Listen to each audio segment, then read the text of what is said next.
नमस्कार। जन टीवी के उत्तराखंड के इस खास बुलेटिन में एक बार फिर से आप सभी का बहुत स्वागत है। मैं हूं आपके साथ प्रियंका तिवारी। खबरों को विस्तार से जानेंगे, लेकिन उससे पहले एक नजर हेडलाइंस पर।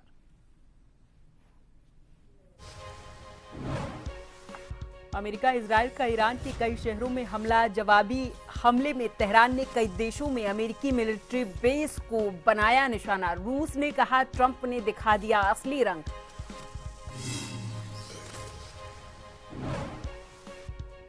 हल्द्वानी में आज पीएसपी चिकित्सालय का शुभारंभ। सीएम पुष्कर सिंह धामी ने की शिरकत। आधुनिक सेवाओं का किया अवलोकन।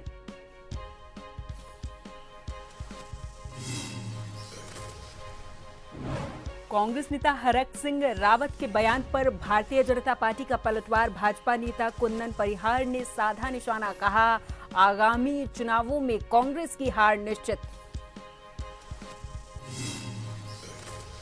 देहरादून में लोक भवन में वसंतोत्सव का दूसरा दिन। पुष्प प्रदर्शनी के साथ साथ सांस्कृतिक कार्यक्रम आकर्षण का केंद्र। प्रकृति और आत्मिक जुड़ाव भी मिल रहा देखने को।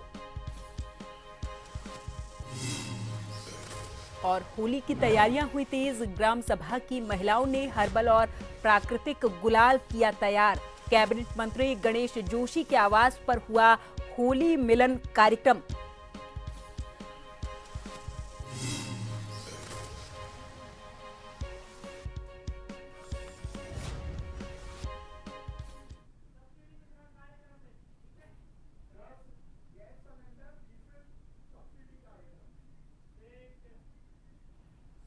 खबरों को जानेंगे विस्तार से, लेकिन उससे पहले आपको सीधे लिए चलते हैं यूपी के लखनऊ, जहां पर यूपी के सीएम योगी आदित्यनाथ पहुंचे हुए हैं और उनके साथ डिप्टी सीएम, दोनों डिप्टी सीएम तस्वीरों में नजर आ रहे। एक तरफ डिप्टी सीएम केशव प्रसाद मौर्य और दूसरी तरफ डिप्टी सीएम ब्रिजेश पाठक तस्वीरों में नजर आ रहे हैं। यहां सीएम योगी आदित्यनाथ पहुंचे हुए हैं।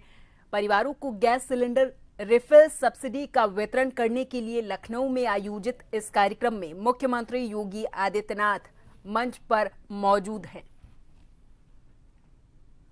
तो परिवारों को गैस सिलेंडर सब्सिडी देती है। उसके ऊपर राज्य सरकार इन दोनों पर्वों के अवसर पर सब्सिडी देकर लोगों को निःशुल्क सिलेंडर रिफिल देने का कार्य करती है। इस योजना के तहत पूरे 1,86,00,000 जो लाभार्थी हैं वो सभी पात्र हैं, जिनके द्वारा भी प्रथम चरण जो कि अक्टूबर से दिसंबर तक का होता है और जो दूसरा चरण है जनवरी से मार्च तक का, जब भी रिफिल लिया जाता है उनको राज्य सरकार जो शेष सब्सिडी है उनके खातों में देकर उसको निःशुल्क देने का कार्य करती है। तो आज इस कार्यक्रम के माध्यम से माननीय मुख्यमंत्री जी के हाथों से आप सभी के खाते में सब्सिडी का अंतरण किया जाएगा। तो पुनः इस अति महत्वपूर्ण कार्यक्रम में आप सभी का स्वागत करते हुए माननीय मुख्यमंत्री जी को पुनः आपकी तरफ से धन्यवाद देता हूं। जय हिंद। धन्यवाद महोदय। और अब मैं माननीय उप मुख्यमंत्री महोदय श्री ब्रिजेश पाठक जी से उनके उद्बोधन का अनुरोध करता हूं।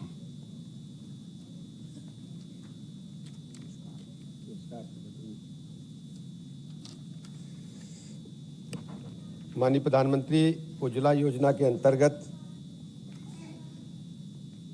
होली के पावन अवसर पर उत्तर प्रदेश सरकार की बहुत ही महत्वाकांक्षी योजना में गैस सिलेंडर रिफिल के इस भव्य एवं गरिमामय समारोह में हमारे बीच में उपस्थित हैं उत्तर प्रदेश के लोकप्रिय माननीय मुख्यमंत्री आदरणीय योगी आदित्यनाथ जी, उत्तर प्रदेश के लोकप्रिय उप मुख्यमंत्री आदरणीय केशव प्रसाद मौर्य जी, लखनऊ की लोकप्रिय महापौर आदरणीय सुषमा खरकवाल जी, लखनऊ के माननीय विधायक आदरणीय नीरज बोरा जी।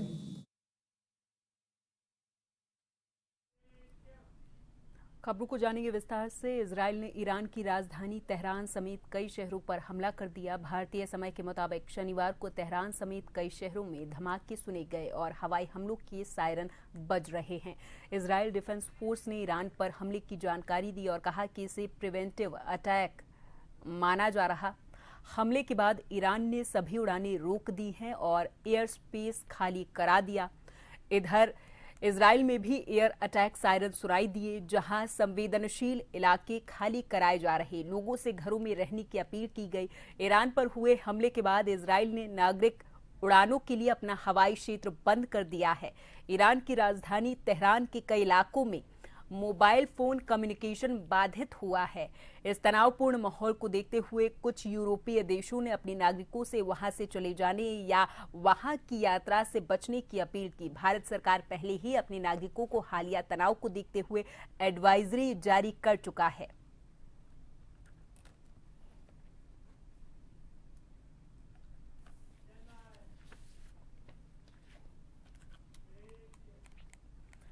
वहीं ईरान ने भी इजराइल पर जवाबी हमले शुरू कर दिए। मीडिया रिपोर्ट के मुताबिक ईरान ने पलटवार किया और करीब 400 मिसाइलें दागी हैं। इजराइल के हाइफा में धुआं छाया हुआ है, क्योंकि इजराइल का ये कहना है कि ईरान से मिसाइलें दागी गई थी। खबरें आ रही हैं कि ईरान ने इजरायली हमले के जवाब में मिडिल ईस्ट में मौजूद अमेरिकी बेस पर हमला करना शुरू कर दिया है। कतर और बहरीन के बाद ईरान ने यूएई में अमेरिकी मिलिट्री बेस पर हमला किया है। यूएई में अमेरिकी मिलिट्री बेस का नाम अल दाफ्रा एयर बेस है।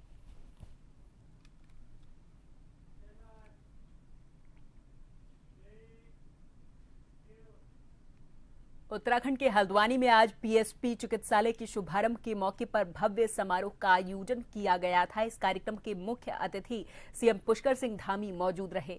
सीएम धामी ने समारोह का शुभारंभ किया है और फीता काटकर इसका विधिवत उद्घाटन किया है। इस मौके पर अतिथियों ने चिकित्सालय की आधुनिक सुविधाओं का अवलोकन किया और इसे क्षेत्र के लिए महत्वपूर्ण उपलब्धि बताया है।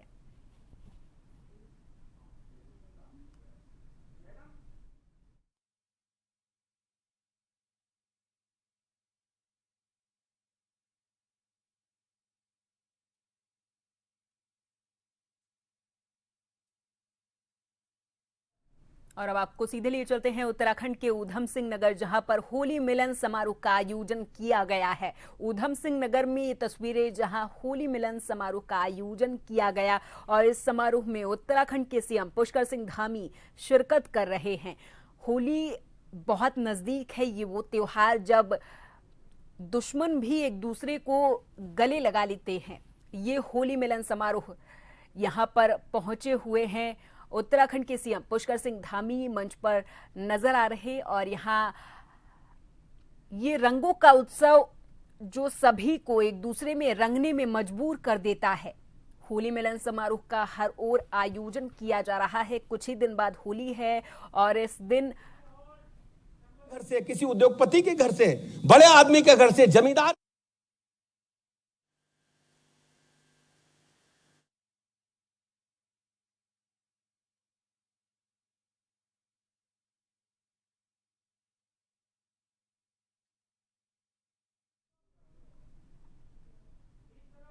तो ऊधम सिंह नगर में होली मिलन समारोह का और होली आने से कई दिन पहले ही होली शुरू हो जा रही है। कल मैं लोहाघाट में था, क्या हजारों की संख्या में, और फिर शाम को खटीमा आया। खटीमा में तो इन्होंने बहुत कम समय में एकदम से कार्यक्रम रख दिया। मुझे पता नहीं था कि होली मिलन होने वाला है। रामू जोशी जी कह रहे थे कि हमको भी एक दिन पहले ही पता लगा। तो वहां भी मैं सोच के आया था कि थोड़े लोग होंगे, 150, 200, 300 लोग होंगे, लेकिन मैंने देखा कई हजारों लोगों की संख्या में वहां भी आए थे। और आज भी मैं सोच रहा था, कल तो काफी लोग मिल गए, तो आज मुझे लगता है कि इस क्षेत्र में मैं आया भी नहीं था। अच्छा करा इन आयोजकों ने यहाँ होली रख दी। लेकिन मैं देख रहा हूँ यहाँ तो पूरे रास्ते भर पूरा ऐसा लग रहा है जैसे कि जन समुद्र सड़कों पर आ गया हो। भाइयों बहनों, जब हम अपनी लोक संस्कृति और त्योहारों की बात करते हैं तो हमारे जो यहाँ के थारू समाज के लोग हैं, उनकी जो विरासत है वो भी बहुत प्राचीन, बहुत समृद्ध और बड़ा शानदार उनका भी आयोजन होता है। काली कुमाऊं की खड़ी होली, उसका अपना एक महत्व है। रंग की होली का अपना महत्व है और रंग की होली के साथ बैठकी होली, उसका अपना एक अलग मजा है। इसके साथ साथ थड़वाट में कई प्रकार की होली होती है, वहां पर मरी होली भी होती है, बची होली भी होती है, सब प्रकार की होलियां होती है। तो यहाँ कुमाऊं के क्षेत्र में बड़ा इस संस्कृति का बहुत मिश्रण है और सभी एक से एक है। और आपकी ये संस्कृति है, यहाँ की परंपराएं हैं, ये न केवल पूरे खटीमा क्षेत्र, इस कुमाऊं क्षेत्र, बल्कि पूरे उत्तराखंड का गौरव है। और इसमें आज के कार्यक्रम जो इस प्रकार के होते हैं, हम लोग मिलजुल कर लंबे समय बाद मैं देख रहा हूं कि सभी प्रकार की संस्कृतियां, सभी प्रकार के समाज एक छतरी के नीचे आकर सच में इस प्रकार का होली उत्सव, रंगोत्सव, होली का कार्यक्रम कर रहे हैं। वो अपने आप में इस क्षेत्र की एकता का भी बहुत बड़ा संदेश है कि आपस में कितना अपनापन है। और कल की तरह मैं आज भी, मैंने कहा कि कल भी मैंने कोई भी मैंने कहा पावन पर्व पर कोई मैं राजनीतिक बात नहीं करूंगा, और न ही हमारी सरकार के द्वारा जो काम किया जा रहा है, आदरणीय प्रधानमंत्री मोदी जी की प्रेरणा से जो राज्य के अंदर काम हो रहे हैं, अनेक विकास के काम आगे बढ़ रहे हैं, कोई क्षेत्र उससे अछूता नहीं है।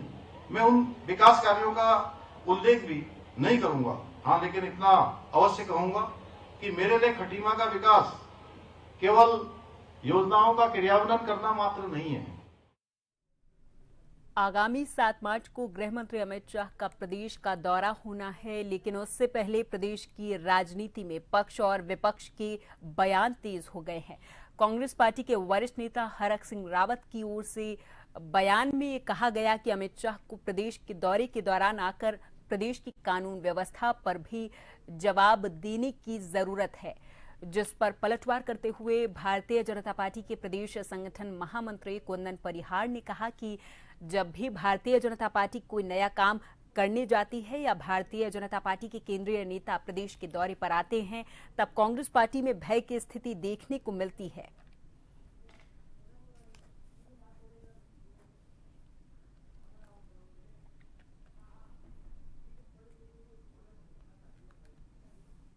कांग्रेस की स्थिति आज इस देवभूमि उत्तराखंड में यह हो चुकी है, जब जब भी भारतीय जनता पार्टी कोई नया काम करती है, तब जब भारतीय जनता पार्टी के केंद्रीय नेता इस उत्तराखंड में आते हैं, तब कांग्रेस एक भयभीत स्थिति में दिखती है। कांग्रेस को इस बात का लेकर के भय है कि भारतीय जनता पार्टी जिस प्रकार से लगातार संपूर्ण देश भर में राज्य दर राज्य विजयश्री प्राप्त करते आ रही है, वह पुनः एक बार इस उत्तराखंड में भी कर लेगी। लेकिन हम कांग्रेस को भी बताना चाहते हैं कि जनता जो उत्तराखंड की है, उन्होंने पहले ही भारतीय जनता पार्टी के पक्ष में अपना जनमत बनाया हुआ है और भारतीय जनता पार्टी को तीसरी बार इस उत्तराखंड में विजय दिलाने के लिए भी जनता कृत संकल्पित है। मंगलौर कोतवाली में भारतीय किसान यूनियन के कार्यकर्ताओं ने ट्यूबवेल से मोटर चोरी की घटनाओं को लेकर जोरदार धरना दिया है। किसानों का ये आरोप है कि क्षेत्र के कई गांवों में लगातार चोरियां हो रही हैं, लेकिन पुलिस प्रशासन हाथ पर हाथ धरे बैठा हुआ है। यूनियन ने चेतावनी दी कि अगर 1 सप्ताह के अंदर चोरी का खुलासा नहीं होता है तो कोतवाली परिसर में अनिश्चितकालीन धरना शुरू कर देंगे। हालांकि पुलिस ने 3 दिनों के अंदर ही कार्रवाई का आश्वासन दिया है।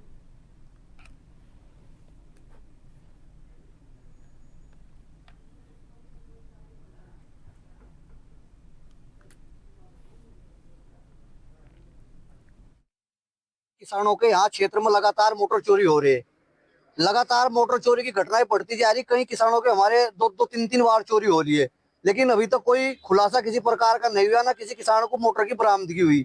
अभी 2 दिन पहले ही हमारा गांव होतिया थड़ा, वहाँ हमारे किसानों के 4 मोटर चोरी हो गए। उनकी घटनाएं थी भाई, जब पुलिस का जो पुलिस ने ये जो चोरी की घटनाएं हो रही, हमारे ग्राम अध्यक्ष नगड़ा चिन्ना के यहाँ घटना घटी, वो उसका खुलासा नहीं हुआ। लिब्बरेडी में एक चोरी हुई, उसका खुलासा नहीं हुआ। हमारी एक रोटरी चोरी हुई किसान की पीरपुरे से, उसका नहीं खुलासा हुआ। पुलिस तो केवल यहाँ की चालान काटने पर लगी, पुलिस को काम रह गया चालान काटने का 10-20 हजार रुपए का। क्षेत्र की जनता बिल्कुल परेशान हो चुकी, क्षेत्र की जनता का कोई काम किसी प्रकार का नहीं हो रहा है। इन्हीं चोरी की घटनाओं के खुलासे को लेकर आज हम यहाँ आए थे। यहाँ प्रदर्शन करा गया मंगलौर कोतवाली में, और कोतवाल साहब ने आश्वासन दिया कि 2-3 दिन के अंदर इन सभी घटनाओं का खुलासा कर दिया जाएगा। अगर खुलासा नहीं होगा तो मंगलौर कोतवाली में अनिश्चितकालीन धरना प्रदर्शन शुरू करा जाएगा। भाई मंगलौर जो कोतवाली है, बिल्कुल किसी की सुन रहे, इतना अत्याचार हो रहा है पूरे क्षेत्र में, एक्सीडेंट इतने हो रहे हैं, सर्विस रोडों पर एक्सीडेंट हो रहे हैं, चोरी हो रही है पूरी। बस यानी ये देखो एक्सीडेंट हो रहे हैं, वहाँ फोन भी उठाने को पक्का नहीं है, मंगरूर कोतवाली की हालत क्या हो रही है भाई। तो मेरा तो ये कहना है, इसलिए आ जाए थे यहाँ से, मगर इन्हें समझाता हूँ जिनका आ जा कुछ बात समझ में आ जा, तो इन्होंने आश्वासन दिया हम करेंगे, 2 दिनों बाद कर देना खुला।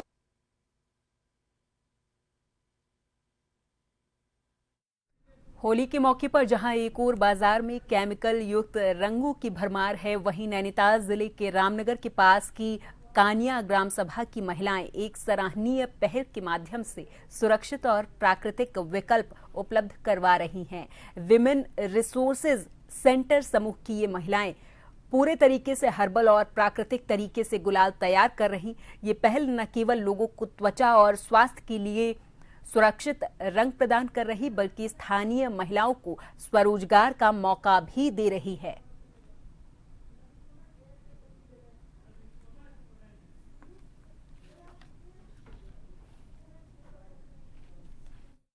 पांच कलर यहाँ पे अभी बना रहे हैं। अभी पिंक, हरा, पीला, नीला और हम फूलों के रस से और चुकंदर के रस से इसको बनाते हैं। पालक, धनिया, नेचुरल चीजों से, कच्ची हल्दी से, इनसे ये कलर हम यहाँ पे बनाते हैं। बेस हम अरारोट का रखते हैं। बाकी जैसे लाल बना रहे हैं इसे चुकंदर से, और हरा वाला धनिया, पालक जो भी मिला, और पीला कच्ची हल्दी से, ऐसे करके बनाते हैं। इससे कोई नुकसान नहीं है, नेचुरल कलर है। अरारोट हम ऐसे भी इस्तेमाल करते ही हैं, वही इसका बेस है। हमारे पास होटलों से, रिजॉर्टों से ऑर्डर आते हैं, दिल्ली से आते हैं और बाहर से हमारे पास ऑर्डर आते हैं। उसके हिसाब से हम उतना बनाते हैं, जितने जितने ऑर्डर आते हैं उतना उनका बनाते हैं। लोकल दुकानों में भी हमारा जा रहा है। अभी तक हम 3-4 कुंटल बना चुके हैं। हम लोगों को WRC सेंटर दे रखा है हस्को वालों ने, तो अभी हम ये पहले अचार का काम करते हैं, आजकल हमारा होली का कलर बन रहा है। और लाल वाला हम चुकंदर से बनाते हैं। पहले उसको ला के साफ करके फिर मिक्सी में पीसते हैं, फिर उसका रस निकाल के अरारोट में मिला के हाथों से, फिर उसको सुखा के मिक्सी में पीस के फिर जाके तैयार होता है। और ऐसे ही हम सारे कलर बनाते हैं। सब लोग यहाँ जुड़े हैं तो अच्छा लगता है साथ में काम करना, अच्छा लगता है। घर में बैठ के तो बोर हो जाते हैं, यहाँ आके काम हम करके पता भी नहीं चलता है कैसा। कलर कितने फायदेमंद होते हैं चेहरे के लिए? अच्छा है, खाने वाली चीजें हैं सब, ऐसे नुकसान वाली तो कोई चीज ही नहीं है। उत्तराखंड में होली का उत्साह चरम पर है। कैबिनेट मंत्री गणेश जोशी ने अपने आवास पर भव्य होली मिलन कार्यक्रम का आयोजन किया, जहां उन्होंने कुमाऊनी, गढ़वाल और जौनसारी गीतों पर लोक कलाकारों के साथ जमकर नृत्य किया है। इस दौरान कुर्मांचल परिषद के मेंबर्स ने पारंपरिक शैली में होली गाकर समा बांध दिया। मंत्री जोशी ने प्रदेशवासियों को शुभकामनाएं देते हुए अपील की कि त्योहार को सामाजिक सौहार्द के साथ मनाएं और हुड़दंग से दूर रहें।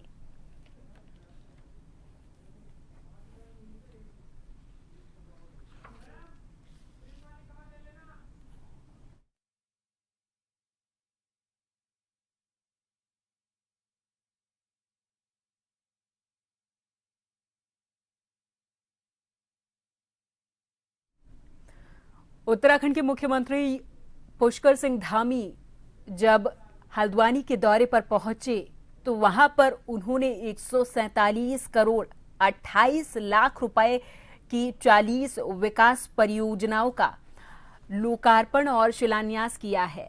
सुशीला तिवारी मेडिकल कॉलेज में आयोजित इस कार्यक्रम में सीएम ने 72 करोड़ के 23 कार्यों का लोकार्पण और 74 करोड़ के 17 कार्यों का शिलान्यास किया। इस दौरान उन्होंने हल्द्वानी काठ गोदाम पेयजल योजना का भूमि पूजन भी किया है। मुख्यमंत्री ने कहा कि समान नागरिक संहिता और सख्त नकल विरोधी कानून जैसे ऐतिहासिक निर्णयों से राज्य प्रगति कर रहा और सरकार विरासत के साथ विकास को आगे बढ़ाने के लिए संकल्पित है।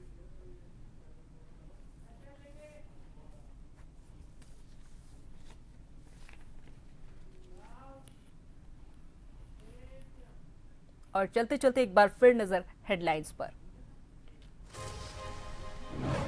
अमेरिका इजराइल का ईरान के कई शहरों में हमला। जवाबी हमले में तेहरान ने कई देशों में अमेरिकी मिलिट्री बेस को बनाया निशाना। रूस ने कहा ट्रंप ने दिखा दिया असली रंग।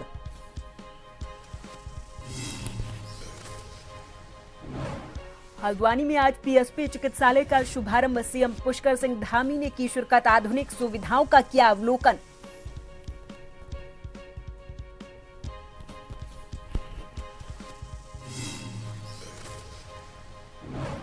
कांग्रेस नेता हरक सिंह रावत के बयान पर भारतीय जनता पार्टी का पलटवार। भाजपा नेता कुंदन परिहार ने साधा निशाना। कहा आगामी चुनावों में कांग्रेस की हार निश्चित। देहरादून लोक भवन में वसंतोत्सव का दूसरा दिन आज पुष्प प्रदर्शनी के साथ साथ सांस्कृतिक कार्यक्रम आकर्षण का केंद्र। प्रकृति और आत्मिक जुड़ाव भी मिल रहा देखने को।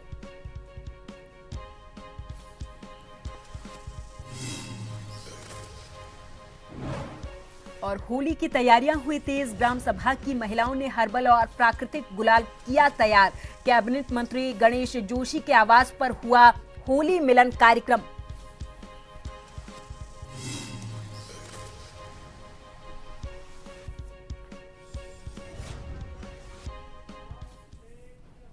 और इसी के साथ इस बुलेटिन में फिलहाल के लिए मेरे साथ बस इतना ही। आप देखते रहें जन टीवी।